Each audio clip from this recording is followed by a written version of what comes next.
একজন ক্রিকেটার এমন ভাবে ডাগ আউটে চুইংগাম চিবান এবং তাকে অনুসরণ করে হয়তো সামনে আমাদের নবীন জুনিয়র ক্রিকেটাররাও চুইংগাম চিবানো শুরু করবে। আমি আসলে খুব একটা এটার সাথে অভ্যস্ত না, কিভাবে এত সুন্দর করে এত অমায়িক ভাবে এত কি বলবো যে ক্যামেরা ফ্রেন্ডলি ওয়েতে আসলে চিবানো যায়। মনে হতে পারে যে আসলে সূর্যকুমার যাদব হয়তো বাংলাদেশ ডাগ আউটে চলে এসেছেন, বাংলাদেশের হয়ে হয়তো খেলা শুরু করেছেন। আমরা দেখি না অনেক ক্রিকেটার তার দেশ ছেড়ে অন্য দেশের হয়ে খেলেন। জাকের আলী অনেকের চুইংগামের উপর যে অত্যাচার চলে ডাগ আউটে, ফিল্ডে, কিপিং এর সময়, মনে হতে পারে হি সূর্যকুমার যাদব। বাংলাদেশ ক্রিকেটে এমন একটা ভাইবস তৈরি করা হয়েছে এবং সেই ভাইবসটা তার গুরু তৈরি করেছেন। তার প্রিয় গুরু বাংলাদেশ দলের এই মুহূর্তে একটা বড় দায়িত্বে রয়েছেন। বাংলাদেশের ক্রিকেটে এই মুহূর্তে নেপোর জনক, বছর গেলে কোটি টাকা তার ঠিকই ব্যাংক অ্যাকাউন্টে ঢোকে, যে আসলেই বিশাল সিক্স হিটার, তার উপর কোনো ফিনিশার নেই। একটা আসর শেষ হলো, বাংলাদেশকে লজ্জায় ডোবালেন। আফগানিস্তান ম্যাচেও অলমোস্ট লজ্জায় ডোবাচ্ছিলেন যখন বলার ব্যাটের কানেকশন করতে পারছিলেন না। মনে করুন টানা 4টা বল টাচ করতে পারেন নাই ফাস্ট বলে, আর এবার স্পিন বলে সিঙ্গেলস নিতে ব্যর্থ হয়েছেন। এই যখন সিচুয়েশন, তখন আমার ফিনিশারের নাম হচ্ছে জাকের আলী অনিক, ভিভ রিচার্ডস বাংলাদেশের ক্রিকেটের। খেয়াল করে দেখুন যে এই ক্রিকেটারদেরকে নিয়ে যখন এই আলোচনাটা করছি, ঠিক তখন সামনে একটা স্ট্যাট, এই স্ট্যাটটা আপনারা অনেকেই দেখেছেন। এশিয়ান গেমসে খেলেছিলেন, সেখানটায় 43 বল ব্যাট করার সুযোগ পেয়েছিলেন, সব মিলিয়ে ছক্কা মেরেছিলেন একটা। এশিয়ান গেমসে কারা খেলে আপনারা সবাই জানেন, দুর্বল দুর্বল দলগুলো। টি-20 ওয়ার্ল্ড কাপ, সেখানটায় 46 বল খেলার সুযোগ পেয়েছিলেন সবশেষ টি-20 ওয়ার্ল্ড কাপে। বেচারা কোনো ছক্কা মারার সুযোগ পান নাই বা মারতে পারেন নাই, ক্যাপাসিটির মধ্যে ছিল না। মাঠগুলো অনেক ছোট ছিল কিন্তু ছক্কা মারতে পারেন নাই। চ্যাম্পিয়ন্স ট্রফি পাকিস্তানে বাংলাদেশ গিয়ে খেললো, সেখানে তিনি খেলেছেন 169 বল, প্রায় 27-28 ওভারের কাছাকাছি, এবং সেই 28 ওভার ব্যাট করে 6 মেরেছেন বাংলাদেশের ভিভ রিচার্ডস, সেরা ছক্কা মারার প্লেয়ার মাত্র একটা। এবং সবশেষ যেখানটায় বাংলাদেশের তরি ডুবলো, সেই এশিয়া কাপে 66 বল খেলে আমার জাকের আলী অনিক একটা ছক্কা মারতে পারেননি। একজন ক্রিকেটার তার সামর্থ্যের জায়গা নিয়ে যেভাবে বিভিন্ন জায়গায় হাইপ ক্রিয়েট করা হয়, সেটা তো প্রতিদান দিতে পারেনি নাই, তাকে বানানো হয়েছে দলের ক্যাপ্টেন। যেই ক্রিকেটার ডোমেস্টিক সার্কিটেও আসলে কখনো প্রভাবশালী কোনো ক্যাপ্টেন কখনো ছিলেন না, নিয়মিত ক্যাপ্টেন্সি কোথাও করেন নাই, সেই ক্রিকেটারকে শুধুমাত্র নিজের পছন্দের দেখে যখন বাংলাদেশের একজন দায়িত্ববান কোচ বলা হয়, ম্যাজিশিয়ান বলা হয়, শুধুমাত্র তার পছন্দের কোরামটাকে ঠিক রাখার জন্য ক্যাপ্টেন বানিয়ে দেন, এর থেকে লজ্জার আর কিছু হতে পারে না। মিডল অর্ডারের খেলা দেখুন না, মিডল অর্ডারের খেলা দেখুন। একটা দলের 4 নাম্বার ব্যাটার যখন শাক মেহেদি হয়ে যান, মানে আপনার কাছে ওই মুহূর্তে আর কোনো বেটার অপশন নেই, আপনার লুজিং 2 উইকেটস, ঠিক তখন বাংলাদেশ দলের অবস্থাটা কতটা নাজুক, কতটা শোচনীয়, কতটা বাজে, কতটা অপশনলেস, কতটা প্ল্যানহীন, এই ব্যাপার নিয়ে আসলে খুব বেশি বলার থাকে না। বাংলাদেশ দল 135 রান চেস করতে গিয়ে যে অ্যাটিটিউড দেখালো, দ্য ওয়ে দে প্লেড, যেভাবে তারা প্রত্যেকটা বলেই ছক্কা হাঁকানোর চেষ্টা করলো। 10 ওভার শেষে বাংলাদেশের ক্রিকেটাররা 4 জন আউট হয়ে গেছে ভাই, এই 4 জন আউট হয়ে গেছে, 5টা ছক্কা মেরেছে, এবং 10 ওভার শেষে 5টা ছক্কা মারার পরেও দলের স্কোর যখন 60 পেরোয় না, মানে 10 ওভার মানে 60 বল, কিন্তু 60-র বেশি রান করতে পারে না, 30 রান এসেছে ছক্কা থেকে, তারপরেও বাংলাদেশের স্কোর থাকে মাত্র 58। ঠিক তখন দলের মেন্টালিটি, কোন ধরনের মেন্টালিটি নিয়ে দল খেলতে নামে সেটা বলার অপেক্ষা রাখে না। খেয়াল করে দেখুন এই জাকের আলী অনিককে নিয়ে যে হাইপ ক্রিয়েট করা হয়েছে সময়ে সময়ে, যেই বলটাই তিনি আউট হয়েছেন, বাংলাদেশের রান তখন 73-74, বাংলাদেশের উইকেট তখন মোটামুটি 5টা নেই, যেই খেলা বাকি রয়েছে তাতে প্রতি ওভারে 10-এর মতো রান লাগে, ক্রিজে রয়েছেন শামীম হোসেন পাটোয়ারি, স্মুথ শট খেলছেন। ঠিক সেই সময়টায় একজন ক্রিকেটার কুশ্রীভাবে, বিশ্রীভাবে স্ট্যাম্প থেকে, লেগ স্ট্যাম্প থেকে মোটামুটি 18 ইঞ্চি সরে গেলেন, বল পড়লো অফ স্ট্যাম্পের 18 ইঞ্চি পরে। এই যে 3 ফিটের ব্যবধান, জোর করে বলটাকে ছক্কা মারার চেষ্টা করলেন, জোর করে কানেক্ট করার চেষ্টা করলেন।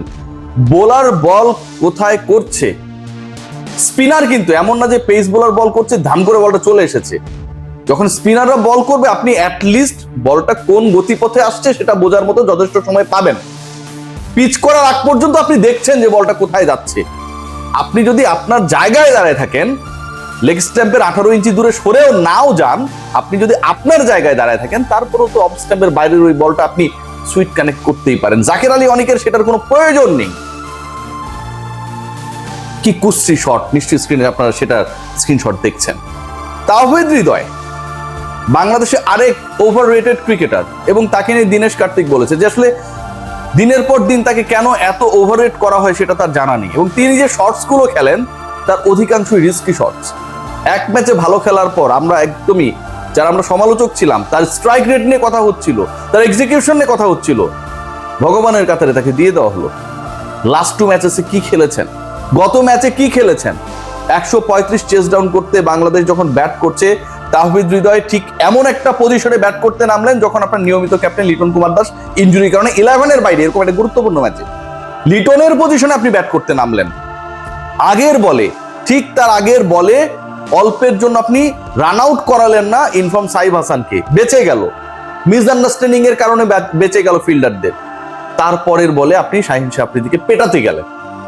পাকিস্তান বোলিং ডিপার্টমেন্টে ওই মুহূর্তের যে সিচুয়েশন, ওই মুহূর্তের যে প্রেসার ক্রিয়েট করার একটা প্রবণতা, পুরোটাই ছিল আবর্তিত হচ্ছিল শাহিন শাহ আফ্রিদিকে কেন্দ্র করে।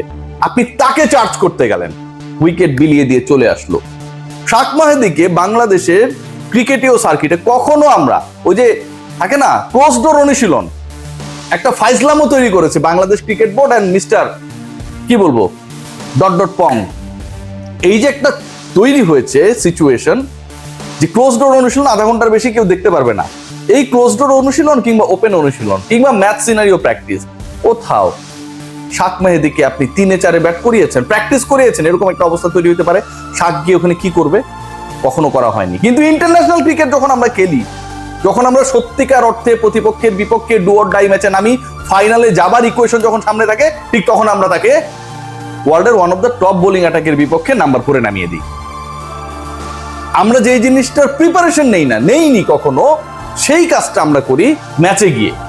ভাবতে পারেন একটা দলের মিডল অর্ডার কতটা পোকলা হলে শুধুমাত্র একজন লিটন কুমার দাস ইনজুরিতে আউট দেখে আমার 4 নাম্বার ব্যাটার হয়ে যান শাক মাহাদি। এর থেকে দুঃখজনক কি হতে পারে?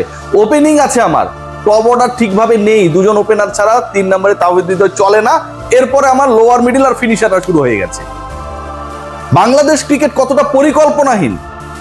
হাতুরা সিং, আফিফ হোসেন ধ্রুবকে ছেটে ফেলেছে, চেহারা দেখে তাকে রাখবে না। বাকি যারা এসেছে বা বাকি যে সিলেকশন যারা করেন, সিলেক্টরদের চেহারা যথেষ্ট ভালো, লিপু ভাইকে দেখতে এখনো অনেক দারুণ স্মার্ট নায়কের মতোই লাগে, তাদের কাছেও আফিফ হোসেনের চেহারা পারফরমেন্স কোনোটাই ভালো লাগে না। খারাপ সময় যেতে পারে, ব্যাক করেন ভাই, কোথাও ব্যাক করে না।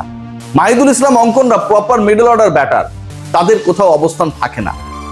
আপনার দলে জাকের আলী অনেকের মতো একটা বোঝাকে যখন আপনারা বয়ে নিয়ে বেড়ান, লাস্ট 4টা-5টা ইনিংসে যার একটা 50 নেই, লাস্ট 4টা ইনিংসের 3টায় বিলো 100 স্ট্রাইক রেটে যিনি ব্যাট করেন, লাস্ট 3 ইনিংসের একটায় যখন টানা 4 বল পেস বোলারদের এগেইনস্টে বলে ব্যাটে কানেক্ট করতে পারেন নাই, সবশেষ ম্যাচে যেভাবে দলকে ক্যাপ্টেন হিসেবে ডোবালেন, তার আগের ম্যাচে যেভাবে ক্যাপ্টেন হিসেবে ব্যাটিং এ ফেল করেছেন, কিপিং এ ফেল করেছেন, বাংলাদেশ ভারত ম্যাচে যে মোমেন্টাম ক্রিয়েট হয়েছিল সেটা নষ্ট করেছেন, এবং ফাইনালি ক্যাপ্টেন্সিতে ব্ল্যান্ডার করেছেন। তারপরে যখন আমরা ক্যারি করি, বাংলাদেশের ম্যানেজমেন্ট কি চায়, একটাই উত্তর আসে যে তারা আসলে কিছু চায় না।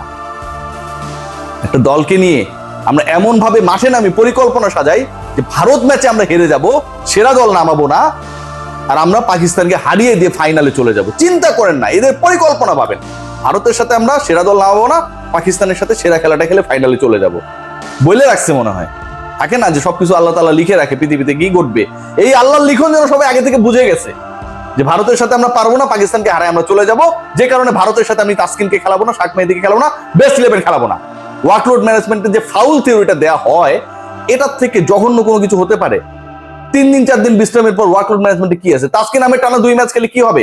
টানা 2 ম্যাচ খেললে 8 ওভার বল করতে পারবেন না, তাহলে তো ওয়ান ডে ক্রিকেটে তাসকিন খেলতেই পারবেন না, ওখানে তো 10 ওভার বল করা লাগে। গাজী আশরাফ হোসেন লিপু, নোবেল ম্যান সালাউদ্দিন সাহেব এবং ফিল সিমন্সরা কি ফিল করে, এটা আমাদের ফিল করার যোগ্যতা একদমই নেই। কারণ তারা হয়তো ওই যে থাকে না, আল্লাহ লিখে রাখছে, আগে ভাগেই সেটা জানেন, জানেন দেখে এই কামগুলো করতে পারেন। সবাই ভালো থাকবেন।